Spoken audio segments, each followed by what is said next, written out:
So today we are at the final workshop and get together for our mentor-mentees from the reciprocal mentoring programme that we've partnered with Liverpool John Moores University, Moni, Sunday and Yenny and the team to bring about.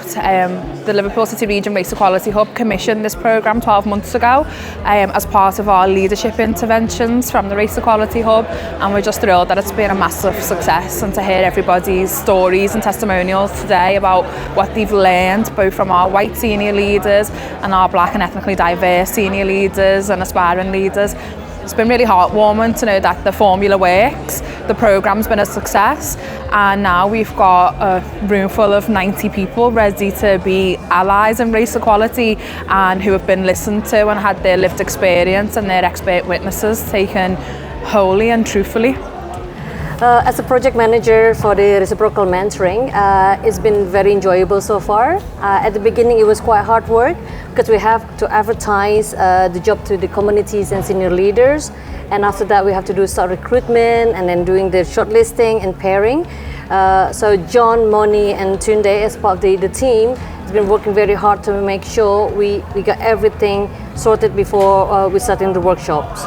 My experience again working with all the participants is very enjoyable. Everybody been very nice, very supportive and very approachable. So thank you.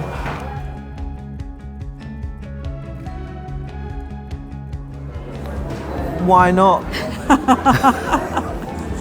It was a case of why not? Curiosity and just the whole nature of reciprocal and what that means in practice. So I think for me, knowing that there was loads I needed to learn in this space from my own personal point of view, but also as the EDI lead for the council, it was something that I really wanted to support and be supporting it from a council point of view, but also for the university and the Race Equality Hub. In my leadership role in the School of Education at Liverpool John Moores University, we've been really committed to trying to diversify our staff team, and as part of that we've looked at our recruitment processes, everything from job descriptions to the way that we shortlist and who is on our interview panels. So as part of that commitment really to think about a more diverse staff team really inspired me to sign up for the reciprocal mentoring programme. So I signed up for the reciprocal mentoring scheme because I guess I was really hoping that I could maybe give something back. I've been working across like corporate and charity sectors for a really long time, but it's not been a really easy journey, and I thought this would be a great way for me to share some of my experience with another leader and hopefully make some change for people who are entering the workforce.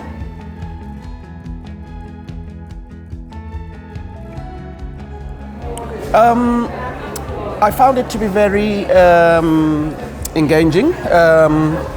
It also gave an opportunity to interact with different industry leaders in different sectors, and it kind of helped me have a discussion with individuals where I would have just assumed of what probably goes there, and again highlighting what race and equality does play in our day-to-day lives, in the work that we do, and for some of us in the business world.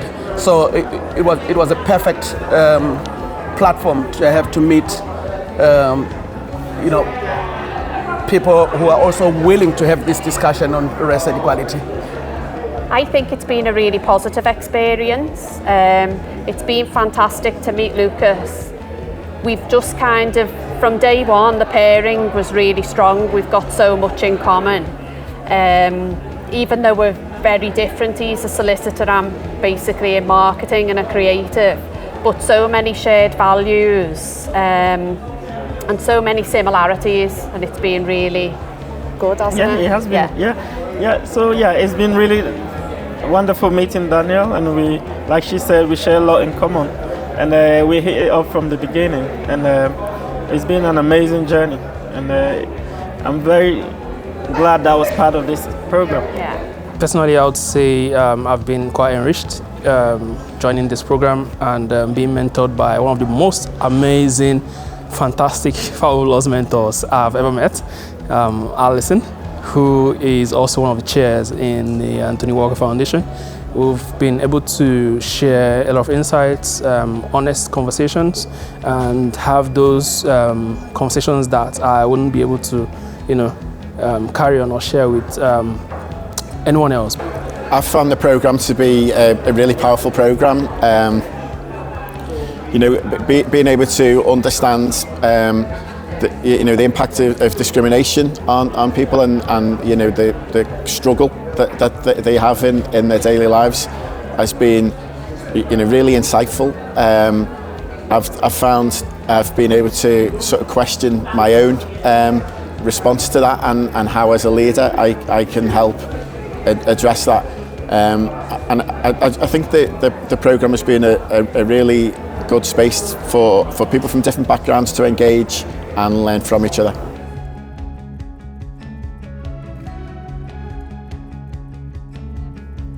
We did actually have a challenge as part of the programme that my reciprocal mentor Pambi faced in terms of applying for a role and then not being able to access the interview because they weren't able to provide an online facility. So as part of the reciprocal mentoring programme, I was able to sort of champion on his behalf, and as part of that we are looking at our recruitment processes in more detail in terms of that inclusive approach. Traversing this gap and exploring this divide has been very important to sort of bring awareness, which is what I think is really lacking in terms of what the other side thinks is not right.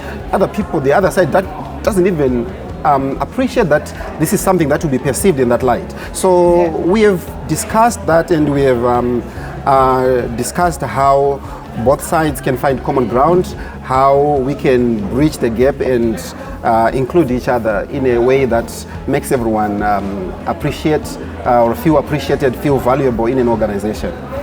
Yeah, so yeah, absolutely. I have a lot of colleagues who are Liverpool born black, and hearing about different experiences as well, and different shared experiences, but I think just thinking about the context of the museum as well, and I think it was nice to meet in the museum because it actually opened us up to having some conversations about ethics. Yes, and what's on display and what's not, and different perspectives. So. Whether we should take the mummies back to Egypt, absolutely, or whether we should take a the topical conversation artifacts back to their original countries. Yeah. But again, that's a very difficult conversation because Clay will be out of a job if we do that. So I don't know. That's another question. I think we've learned, me personally, and kind of the reflections in the room earlier, we've just learned so much. There's been so much kind of personal growth, seeing things from different perspectives, breaking down barriers, and I think one of the words that I will take away from this, from some of the sessions that we've had, is when you come at things with a good heart and humanity, there's grace there for you to get things wrong. Yeah, and it also shows that it doesn't matter where in the world you come from. At the end of the day, we're all just the same.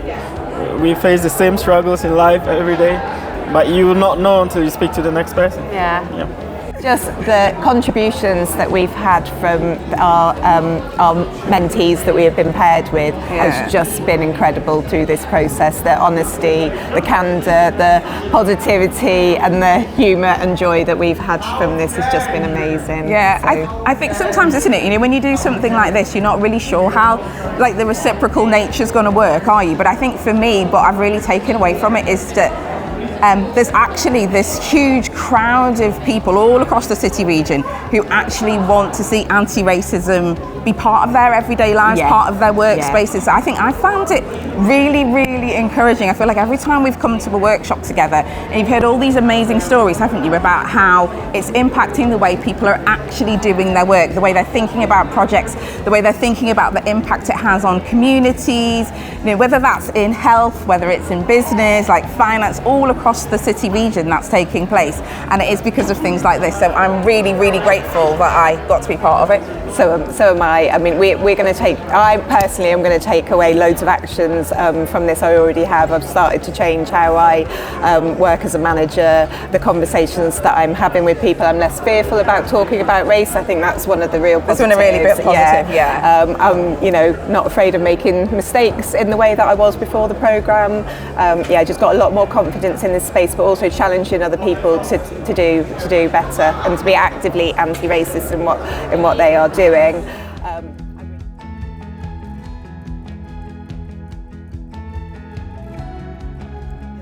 Do you know what, Malika, has been quite an experience to do this, and humbling as well for me as the Associate Director for Diversity and Inclusion at LJMU, even though I've done this program several times, but connecting with city leaders, white city leaders, Liverpool city region leaders, and senior black people, black, Asian and minority people in the city. I think it's quite humbling for me, and I would say for Tunde as well, because we didn't know what to expect. You believe, especially with the black city leaders, black, Asian and minority city leaders, you believe they know everything about race equality and all that, and racial literacy and everything, and you just wonder, what else do you want to share? But I then quickly realized it's not about me sharing, it's about them sharing with their peers and really taking their white peers into another level, to really go back to the drawing board and see what they could do differently for themselves and for their organization to raise the profile of race equality.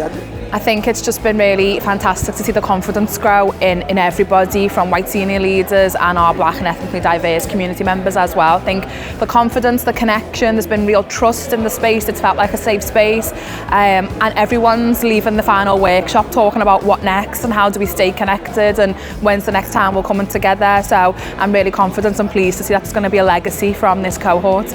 For me, though, I'm also particularly grateful for the fact that reciprocal mentoring is quite unique. Yeah. So it's not just another training program that people will sit through.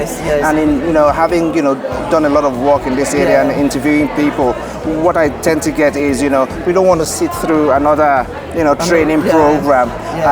But having this opportunity to engage with somebody else's lived experience, and not just a sort of one-off, and where the relationship and the conversations build organically. And I think that's why this reciprocal mentoring has been a very powerful and very effective tool, I think.